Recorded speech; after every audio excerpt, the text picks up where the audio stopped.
Karen. I'm 33 years old. We're a family of 3, my husband William, who's the same age, and our 3-year-old daughter, Evelyn. My husband's family runs a tutoring center. Both my father-in-law and mother-in-law used to be teachers, and my husband also has a teaching license. They are affluent and well-educated, and I sometimes find it hard to believe that I'm part of such a family. At first, my parents and friends were worried about me, but there was nothing to worry about. They're really good people. Even though I was the athlete type in contrast, my in-laws welcomed me with open arms.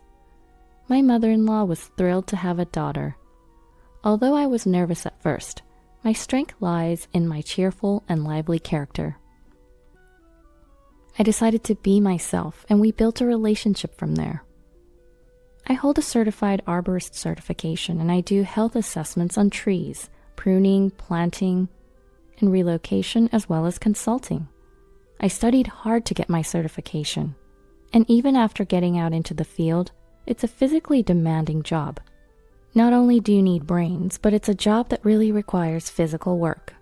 I always take care of my health, and I'm quite strong for a woman. Right now, my husband is a tutor in the family-run tutoring center, but he used to be an elementary school teacher. The first time I met him was when I visited the school he worked at for a meeting about the health and care of the trees. After giving birth, I took parental leave and just returned to work last year. Since our daughter is still young, I prioritize my family thanks to the understanding of my workplace. But there are times when I just can't make it in time to pick her up. When that happens, my mother-in-law helps out, and my husband will pick up our daughter if he can. I appreciated the support from my work, and I was living a fulfilling life. However, there was one person in my married life who troubled me. It was my sister-in-law. She's the wife of my husband's brother. My husband has 2 brothers, and my husband is the second oldest. The youngest son is still single. The eldest son, Richard's wife, is Sarah, and she's the source of my problems. She's basically a housewife, but she also helps with the accounting and administrative work of the tutoring center. They have a 5-year-old boy, and they seem to be planning to have him take an entrance exam for a private elementary school. From the first time I met Sarah at the in-laws' house, I knew she was a different kind of person. She was petite, always well-dressed, and her hair was neat, and I thought she was wonderful when I saw her smiling. But she had 2 faces. It was when we were in the kitchen helping my mother-in-law, and she left for a moment. "Hey, can't you do something about your appearance?" Huh? Sarah, who had been smiling, had a voice that was so different. I thought she was a different person. "You're always wearing clothes that look worn out and dirty. Don't you realize you're the only one who sticks out here?" I'm embarrassed. Well, I find these clothes easy to move in, and I have to chase after my daughter all the time because she's still little." "I have a child too, you know." Sarah sighed dramatically and seemed to have more to say, but she returned to her usual demeanor when she saw my mother-in-law returning. "Oh, what were you 2 talking about?" "Oh, we were just talking about child-rearing." It's amazing how she can change her voice in an instant. I wonder if she has a sensor that automatically switches when my mother-in-law comes. My mother-in-law looked at me as if to say, "Is that so?" "Yes, we were talking about our kids." Upon hearing this, Sarah seemed satisfied. I'm not afraid of skinny Sarah, but it's not like I can't shrug off this level of sarcasm, and I didn't want to worry my mother-in-law unnecessarily. I've got a few friends dealing with issues with their mother-in-laws and sister-in-laws. It's not unusual, after all, to hear about stress due to the mother-in-law factor. Given this context, my mother-in-law is like a saint, always rooting and supporting my career. I thought I could deflect my sister-in-law's snide comments easily. However, every time we crossed paths, she would continue to demean me. Once, while on a work errand, I bumped into my sister-in-law, Sarah, who was chatting with a couple of her mom friends. We locked eyes, and not wanting to be rude, I greeted her. "Hello, Sarah." "Oh, hi there." I was in a rush and moved on after the brief exchange, but later that night she called my home.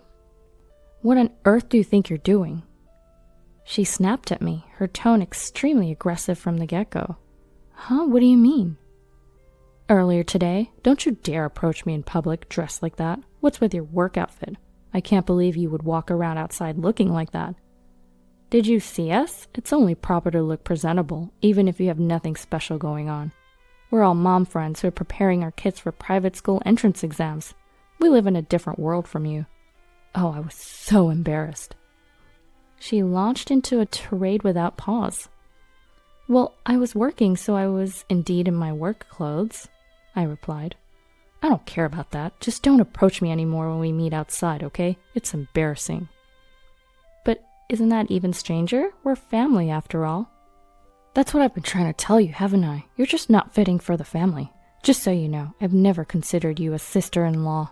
She hung up abruptly, leaving me stunned. She really went out of her way to call and vent her feelings. Although she consistently complained about me at family gatherings, what's worse is that she only reveals her true colors when we're alone. She prides herself in being a fashionable, high-class woman from a wealthy family. It's fine if she enjoys that.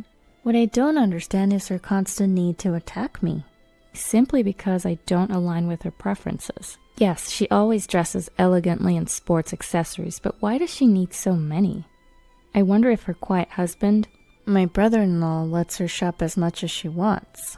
He probably doesn't even know about this side of her. It's just who she is. I've kept silent about this to my brother-in-law and mother-in-law, but I did let my husband in on it, as it was becoming a source of stress. Huh? She doesn't seem like that. He initially shrugged it off. A few days later, my mother-in-law called me. There was a family dinner coming up over the weekend, and she wanted to let me know the time and place. We each live about 30 minutes away by car. Normally, she doesn't interfere with her son's household. However, she insists on gathering the entire family for my father-in-law's birthday, Thanksgiving, and Christmas. This time, it was because my father-in-law's birthday was approaching. This time, we managed to reserve a private room at his favorite steakhouse. It's our first time going there as a family, but it's really good. I hope you're looking forward to it. Oh, I am, thank you. While I was genuinely excited, I dreaded seeing my sister-in-law again. You don't sound very enthusiastic. Are you busy at work? Oh, I'm okay. I'm perfectly fine. Uh-oh, had my voice betrayed my feelings? I hurriedly reassured her. Karen, if there's anything bothering you at home, please let me know, okay? Our home? We're managing just fine, even when work runs late. You help us out. I really appreciate all you do for us. It's not about your family, though. Huh? I was puzzled, not understanding what she meant. Then the weekend came, and with it, the dinner party. It was my father-in-law's birthday celebration, a chance to express our gratitude for my father-in-law and mother-in-law. I resolved to celebrate wholeheartedly, and not to let my spiteful sister-in-law get to me. I left home early, and when I walked into the private room at the restaurant, I sighed with relief as my father-in-law, mother-in-law, brother-in-law, and sister-in-law had not yet arrived. I'd come early as to not keep my father-in-law waiting on his birthday celebration, and also because the less time I spent with Sarah, the better. However, my brother-in-law and Sarah showed up right after I did. Hello. Hi, Karen. Richard, it's nice to see you. After we exchanged greetings, my husband and brother-in-law started talking. Sarah, on the other hand, swiftly came over to me and looked me up and down before sighing. What are you wearing? For such an upscale restaurant, you could at least dress a bit nicer. How many times do I have to tell you? The demeaning comments started as usual, only in a lower tone. Is this really the time or place for that? I clenched my teeth and forced a smile. I chose this dress thinking about the occasion. Is it inappropriate? I mean, it's not from a high-end brand or anything. It's quite surprising you could show up in such a cheap outfit.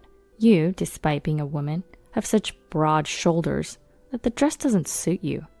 And your accessories? Just a wedding ring? You never wear nail polish either, and your hands look rough. I can't wear nail polish for my job. Isn't it inconvenient to do household chores with such long nails, Sarah? My job involves working with wood and soil in addition to household chores, so my hands tend to get rough. Not being able to wear nail polish was not something I was concerned about. Compared to the average woman, my masculinity is a testament to my hard work as a gardener. These hands, these shoulders, they are my pride, Yet she belittles them, and I couldn't help but retort, "What did you say? Are you suggesting that I don't do housework?" Perhaps my rebuttal did sit well with her. Sarah's voice grew louder. "I really can't stand you. I've been trying to help you out of kindness, but you never listen, and now you're resisting? It's unbearable to be lumped in with a rough woman like you." I messed up. My sister-in-law seemed to be losing sight of her surroundings in her anger. "This is my father-in-law's celebration today. Please don't bother me." "Huh? You're the one ruining everything. You're the one who doesn't belong in this family. I told you, I can't dine with someone as shabby as you. Go home." Wait, what? I have to go home? This dinner was organized by my mother-in-law, and the person ruining it is clearly her. I'll listen to your complaints about me later. I have things to say to you as well, but for now... I had decided to stand my ground, but not now. "Don't you dare talk back to me. Didn't you hear me? I said go home. In fact, leave this family." Just as my husband started to approach in response to Sarah's loud voice, the private room's door opened. "The one leaving should be you." My mother-in-law entered the room, quietly yet decisively. My father-in-law and their youngest son, John, also entered, and my mother-in-law gently closed the door. "What?" Sarah, who was fired up, must have remembered where she was and what was happening. She was lost for words, her mouth opening and closing in surprise. What was that about?" "Everyone, please sit down." Despite her soft voice, there was a compelling force in my mother-in-law that everyone obeyed. "It seems we need to have a chat before we can enjoy the birthday celebration. I'm sorry for this interruption." Seeing my father-in-law nod in agreement, my mother-in-law turned back to Sarah. "Sarah, what did you say to Karen?" Whoa, even my kind-hearted mother-in-law could dish out a strong sarcasm when needed. Sarah, flustered, answered, "Oh, just saying I'm looking forward to today's meal." "Did I hear wrong? I thought I heard get out." "Huh? No, that was a small argument. It was just a joke." She was still somewhat agitated, but I was impressed at how Sarah was trying to regain her usual cheerful demeanor. "An argument? What caused it? It seemed you were the one doing all the talking. Have you been bullying Karen like this whole time?" She probably heard everything from the door, staring straight at Sarah. I didn't bully her. I was just offering advice on manners and dress as a senior member of this household." "That didn't seem like advice, and everyone should be free to wear what they want as long as it's respectful. She wasn't dressed oddly." But wearing non-branded clothes in such a high-end restaurant, her makeup and accessories were minimal. I thought she shouldn't embarrass you and the rest." "Enough!" My mother-in-law's outburst made me jump, along with Sarah. The three brothers and my father-in-law knew that my mother-in-law was scary when angry. They seemed unfazed by the situation, showing picture books and speaking to the children to distract them. "No." "Sarah, you're the one who should be embarrassed. I had noticed that something was off about you two, even during gatherings at our house. I initially thought you were having friendly chats." "Huh? Friendly? Yes, friendly chats, right? Sarah gave me a desperate look that was completely different from before, but I avoided meeting her gaze. "For the record, Karen never snitched on you. You wasted her kindness, hoping you would eventually change. Your attitude only escalated." Well, that's..." Stammering, Sarah was met with my mother-in-law's even harsher tone. "And you always wear beautiful clothes and have so many purses." Yes, that's true. I always make sure to look presentable wherever I go."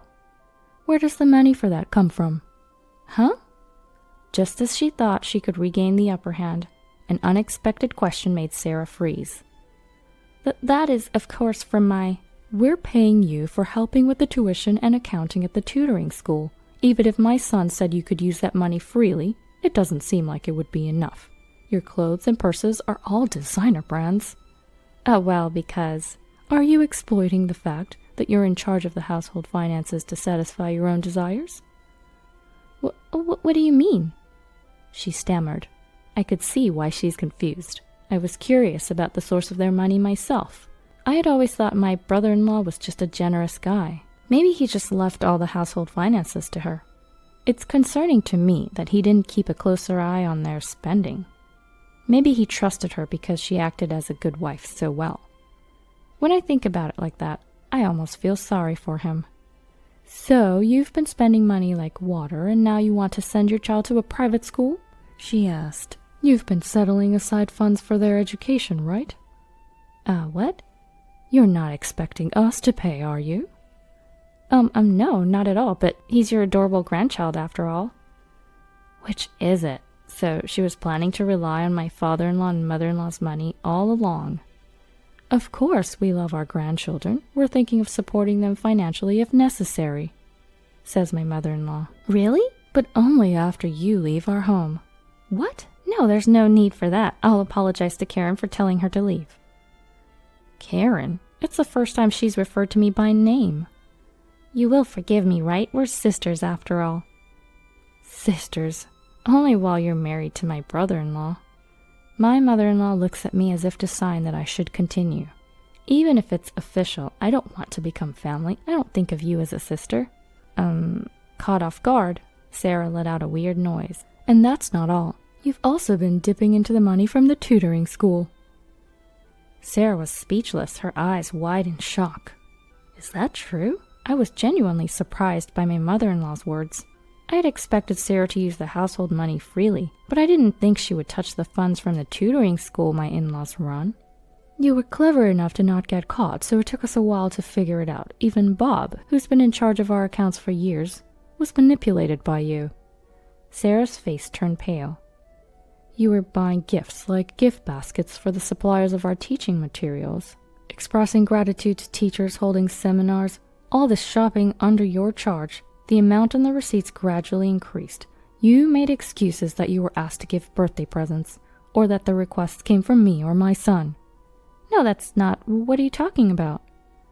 You bought things other than gift baskets, labeling them as presents. This has never happened before. But it's our son's wife. Bob trusted you. He was told you took part-time lecturers to lunch, but in reality, you were dining and drinking tea with your mom friends. The suspicious receipts gradually increased, and Bob finally came to us. Even before that, my son had started investigating after noticing something strange. What?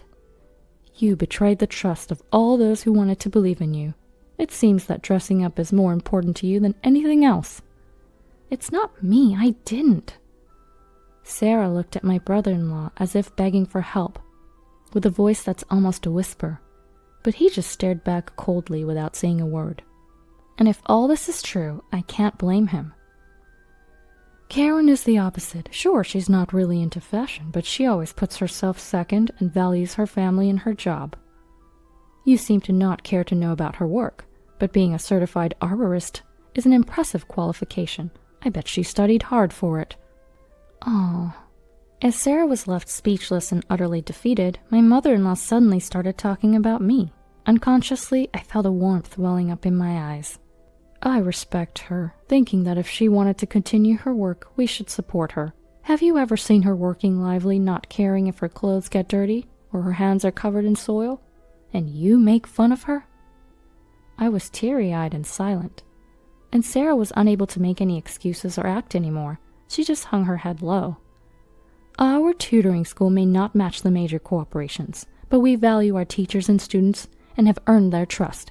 We've grown little by little by addressing each student's individual issues and those of their families. What's important is people and hearts. You are the one that doesn't belong here. You are the one who should leave. My mother-in-law, who had declared it so clearly, was truly awesome. After that, Sarah, who had been pretending to be a perfect, elegant wife, was forced to leave her wealthy family. My brother-in-law attempted to have a discussion, but Sarah, who refused to acknowledge her faults and was very angry, was served with divorce papers. Now that the embezzlement has been revealed, she won't be able to get any compensation, and she has nothing left. My brother-in-law will keep the custody of their son, and with the help of my father-in-law and mother-in-law, he will maintain their normal life. Sarah, who always put herself first, would take her anger out on her son when things didn't go her way. But the young boy nodded firmly at his father and grandparents' words of, It'll be okay.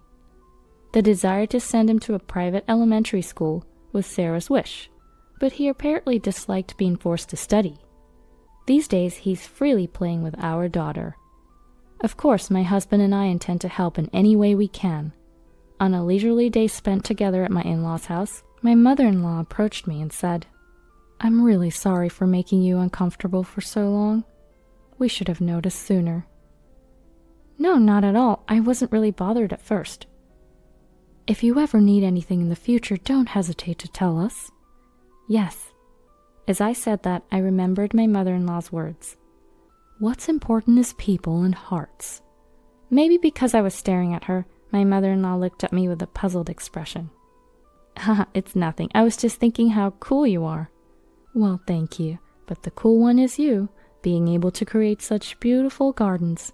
Maybe I should ask you to help with ours next time. I want to replant the flower bed." "Oh, absolutely. I would love to do it, even if it's not for work. Just let me know whenever." "You should charge her. Mom can be quite demanding."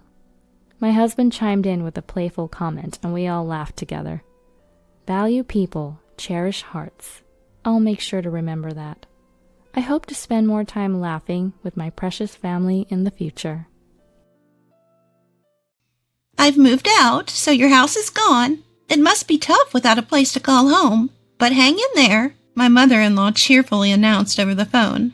I responded with a disinterested, "Enjoy your life in your new home," she continued. "Yes, thank you, and please never come back to my house. After all, you'll be getting a divorce." With that, my mother-in-law hung up. I stood still at the airport for a moment. What welled up within me wasn't anger, but joy. Yes! I clenched my fist in a small victory gesture and set off for home with a spring in my step. My name is Emma. My husband, David, was assigned to work abroad immediately after our marriage, forcing us into a short period of living apart. Despite the distance following our immediate marriage, David and I had been dating for 5 years before tying the knot, and had also lived together. Our long-term relationship and cohabitation had built a strong bond of trust between us. I didn't worry about David being unfaithful, and instead, I hoped that he would remain healthy while overseas. Our days should have continued in this calm, yet sometimes lonely state. But the problem arose when my mother-in-law decided to move into our house. My mother-in-law, married since David was a child, is now single. Upon learning that David was being assigned overseas, she declared, "I'll keep my eye on you, Emma, to make sure you don't cheat." She began living in our house without our consent. Apparently, she was cheated on and subsequently abandoned by my father-in-law, whose whereabouts are unknown. To prevent David from experiencing the same thing, she decided to monitor me, but the constant surveillance made life unbearable. Desperate, I turned to David for help. He repeatedly urged his mother to leave, but she refused to listen. "David trusts you too much, Emma. I can tell. A woman like you will definitely cheat," she accused baselessly, giving me a headache every day. Regardless of what I did, she linked it to infidelity. My mother-in-law wouldn't even prepare dinner for me. She would cook for herself using food from the fridge, but never left any for me. Moreover, she didn't go grocery shopping herself. She used the ingredients that I had bought for my cooking, leaving me at a loss when I came home and found that the groceries I thought were in the fridge were gone. Of course, I complained about this, but my mother-in-law either didn't care or didn't listen. "I suppose you ate dinner out with your boyfriend since you're cheating," she would say, irritating me beyond belief. Even when I came home late from work and started cooking, she would create a commotion, accusing, "You must be cheating if you come home at this hour," leaving your mother-in-law alone. During my work's busy period, when I was often coming home late, she constantly made a fuss about me cheating. I was so stressed that I even felt sick. "I'm begging you, please leave. I am not cheating. I truly love David," I told her. David, too busy to come back to the U.S., tried his best to persuade his mother. Still, her response was disheartening. "So you want me to leave that badly? You must be cheating after all." I could only sigh at this point. On a day off, I went out to meet a friend. and was once again accused of cheating by my mother-in-law. My mother-in-law seemed determined to catch my infidelity and began a clumsy attempt to tail me from behind. She hid behind lampposts and behind our home's brick wall, busily skulking about. I chose to ignore her antics. I met up with a friend at a cafe, grumbling in a low voice so my mother-in-law wouldn't hear. Suddenly, a flash of light blinked a few times. It was her, taking pictures of me. My friend, looking suspicious, asked, "What's that, a stalker?" My friend Abby has been a close friend since our student days. Abby, a tough woman, began to stand up saying, "Should I tell her off?" But I quickly persuaded her to sit. No, please sit down. Abby, sporting a pixie cut in street-style fashion, looked androgynous. I mentioned that my mother-in-law might have mistaken her for a man, which caused Abby to double over in laughter. Enjoying the spectacle, Abby leaned closer to me, held my hand as a joke to provoke my mother-in-law. Each time, my mother-in-law flashed her camera, capturing every moment. When I checked in the mirror, she seemed thrilled, snapping photos of us while her nostrils flared with excitement. I found myself laughing at the absurdity of the situation.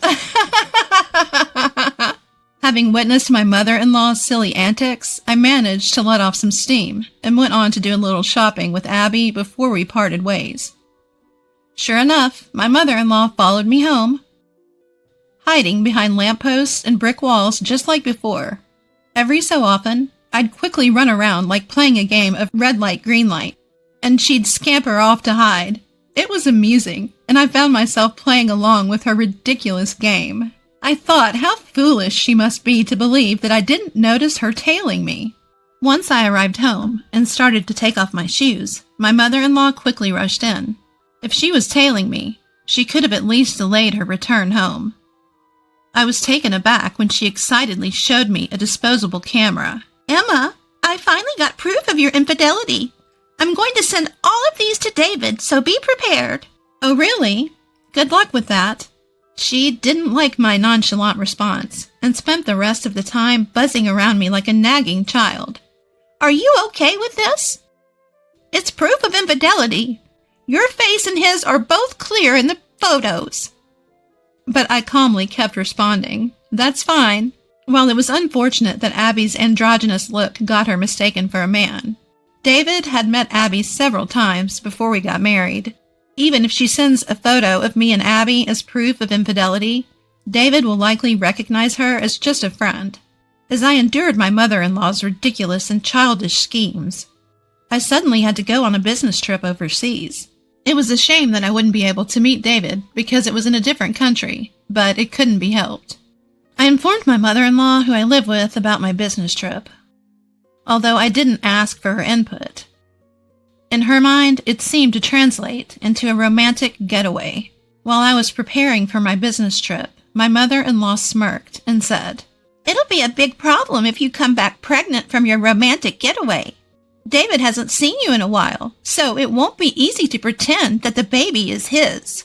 Her distasteful imagination made it pointless to argue back. I responded nonchalantly, "Yes, indeed. But it's a business trip, not a romantic getaway." And I left for my trip. My business trip was busy and hectic, and the days flew by in a whirl. When I finally returned to the U.S., I was exhausted. My boss, who had also joined the trip, seemed worn out as well and left for home. I had planned to buy some duty-free sweets before going home, so I took a break on a bench. At that moment, my phone rang. It was a call from Abby, and she told me something surprising. "Emma, welcome back. There's something I need to tell you. Your mom came to the company our family runs." "What?" The company run by Abby's family isn't the type that ordinary people visit.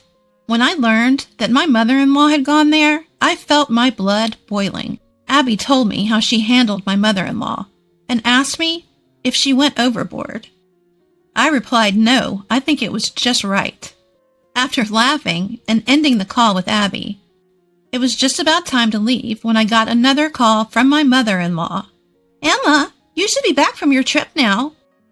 Did you enjoy your affair trip?" It wasn't an affair trip. and I didn't particularly enjoy it because I went there for work. Well, I've already sent David the evidence photos. I simply responded with, I see, to my mother-in-law, who seemed pleased with herself. Ignoring my indifference, she just kept on talking.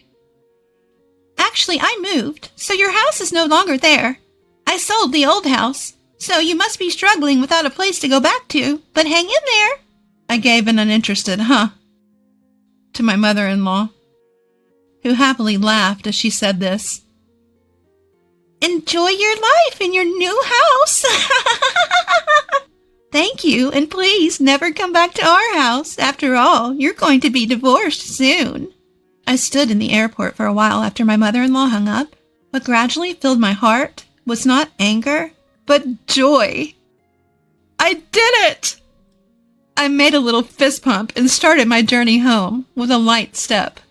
Of course, I was returning to the house my mother-in-law said she had sold. The furniture was probably taken out by my mother-in-law. Although a lot of things were gone, I accepted it as a severance fee. I immediately called the locksmith to replace the front door lock so that my mother-in-law could not get in even if she returned.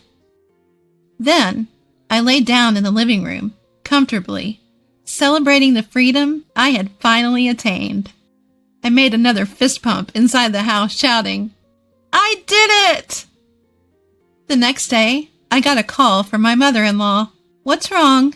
I asked her, maliciously, as she spoke in a flustered manner. She was trembling as she said, Actually, I thought I sold the house, but it turns out I didn't. It seems I borrowed money without realizing it. Debt collectors are coming, and it's really scary. That must be terrifying, because the company she unknowingly visited, thinking it was Abby's parents, was on the surface a real estate company, but its hidden side was a loan sharking business. According to Abby, they had told her repeatedly that the house couldn't be sold. The house was in David's name, so she couldn't just sell it on her own. Having been turned down by all the real estate agencies she went to, she ended up at the company Abby's parents ran. To her desperate plea to sell the house, they gave her a promissory note for a large amount of debt to sign. But she thought she was selling the house and signed it without reading the content. The document seemed to obligate her to repay $1,000 every day. She managed to pay off the debt collectors for today, but she doesn't have the means to prepare $1,000 every day from tomorrow on, so she came crying to me. Please, Emma, you have to help me. The debt collectors are pounding at my door from dawn. It's terrifying. I can't sleep well, and I don't have much money. I used the money I borrowed to buy a new house, so I don't even have any savings left. I know what. Please, transfer $10,000 to my account every week until I've paid off the debt. Do you think there will ever come a day when you can pay off the company's debt? I don't think it will. Even if you combine my income with David's, it's impossible to transfer $10,000 every week. I'm sorry, but your only choice is to work hard and earn it yourself. What? As if there's a day job out there where I can earn $1,000 every day. Well, why don't you try talking to the company you borrowed money from? They might be able to introduce you to a good job. I meant it as a joke. But my confused mother-in-law said, Really? Then I'll go and see. And she hung up the phone. I thought to myself, oh dear. There was no stopping my mother-in-law now. I heard from Abby later that my mother-in-law suddenly showed up at the company and said, I have no choice but to work because I have no money. Is there a simple and easy job where I can earn more than $1,000 a day?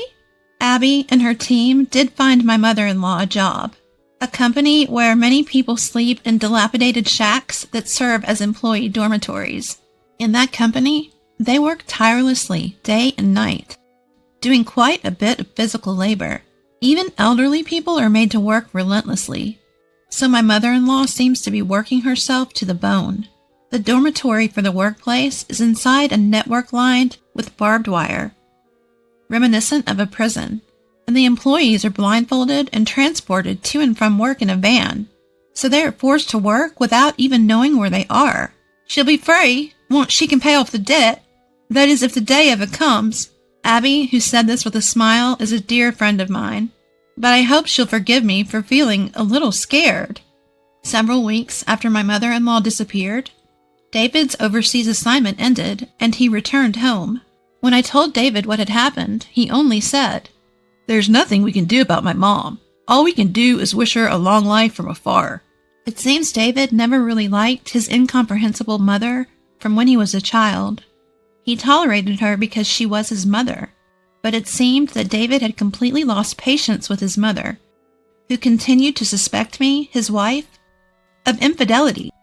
When I asked David if he had received the so-called evidence photos of my infidelity, he said, "Oh yeah," as if he had just remembered, and handed me a photo from his bag. "That's Abby, right? I have no idea why she would assume this was proof of infidelity. I actually had a huge fight with my mom over the phone. I told her I would cut ties if she kept suspecting you, Emma, but she just wouldn't listen, and it really annoyed me. But I thought this was a good picture, so I brought it home." True, my mother-in-law might have had a knack for photography. What a waste. The photo of Abby and me taken from behind by my mother-in-law, paired with the beautiful scenery, had a sense of style, as if it were a page from a photo album. It was kind of funny how Abby was playfully making a peace sign behind her back. It was just so Abby. We owe Abby a lot. We should pay her a proper visit sometime soon. Just make sure you don't sign any documents she might try to get you to sign. I'll never sign any document that Abby gives me. Chuckling together, David and I were finally able to live like a newlywed couple. We had no idea what happened to my mother-in-law afterwards, but she's probably still doing hard labor somewhere in the States. We felt like we could find out where she was if we asked Abby, but neither David or I had any desire to track down my mother-in-law. David and I continued to live happily together, and I gave birth to our first child. We are enjoying our blissful days.